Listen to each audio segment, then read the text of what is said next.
ನಾನಾ ಕಡೆಯಿಂದ ಜನ ಬಂದಿದ್ದಾರೆ, ನಿಮ್ಮನ್ನ ಸೆಲೆಬ್ರೇಟ್ ಮಾಡ್ತಾ ಇದ್ದಾರೆ, ಶುಭ ಹಾರೈಸ್ತಾ ಇದ್ದಾರೆ. ಅಷ್ಟು ಜನ ಬಂದಿದ್ದಾರೆ ಇವತ್ತು ನಿಮ್ಮನ್ನ ನೋಡ್ಲಿಕ್ಕೆ ಅಂತ. ಹೇಗೆ ಅನ್ಸುತ್ತೆ?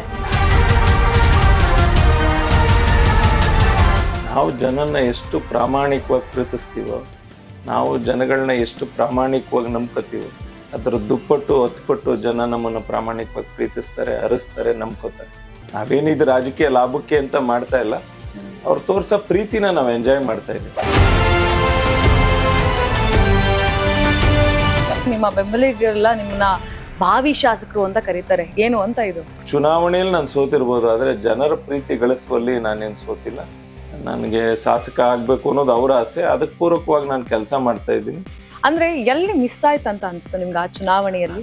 ಅವ್ರ ಕಾಲದಲ್ಲಿ TC 20-25 ಸಾವಿರಕ್ಕೆಲ್ಲ ಹಾಕ್ಸ್ಬೇಕಾಗಿತ್ತು. ಈ ಕಾಂಗ್ರೆಸ್ ಸರ್ಕಾರದಲ್ಲಿ 3.5 ಲಕ್ಷ ಬೇಕು. ಈಗ ಮುಂದಿನ ಚುನಾವಣೆಯಲ್ಲಿ ಮಂಡ್ಯದ ಜನ ನಿಮ್ ಕೈ ಹಿಡಿತಾರೆ ಅಂತ ಅನ್ಸುತ್ತಾ? ನಾವು ಜನದಿಂದ ದೂರನೂ ಇಲ್ಲ, ನಮ್ಮಿಂದನೂ ಜನ ದೂರ ಇಲ್ಲ. ಒಂದು ವೇಳೆ ಏನಾದ್ರೂ ಈ ಮೈತ್ರಿ ವಿಚಾರ ಬಂದು ನಿಮಗೆ ಟಿಕೆಟ್ ಸಿಕ್ಕಿಲ್ಲ ಅಂತ ಹೇಳಿದ್ರೆ ಸಚ್ಚಿದಾನಂದ ಅವರು ಏನ್ ಮಾಡ್ತಾರೆ? HD ದೇವೇಗೌಡ ಸಾಹೇಬ್ರ ಬಗ್ಗೆ ಮಾತಾಡುವಷ್ಟು ದೊಡ್ಡವನೇನಲ್ಲ, ಆದ್ರೆ ಅವರ ರಕ್ತ ಹುಟ್ಟು ಹೋರಾಟಗಾರರ ರಕ್ತ. ಲೈಫ್ ಟೈಮ್ ನೋಡಿದ್ರೆ ಅವ್ರಿಗೆ ಅಧಿಕಾರ ಸಿಕ್ಕಿರೋದೇ ಬಹಳ ಕಮ್ಮಿ. ಕುಮಾರಣ್ಣ ಅವ್ರ ಕಮಿಟ್ಮೆಂಟ್ಗೆ ಅವ್ರು ಬದ್ರಾದ್ರು.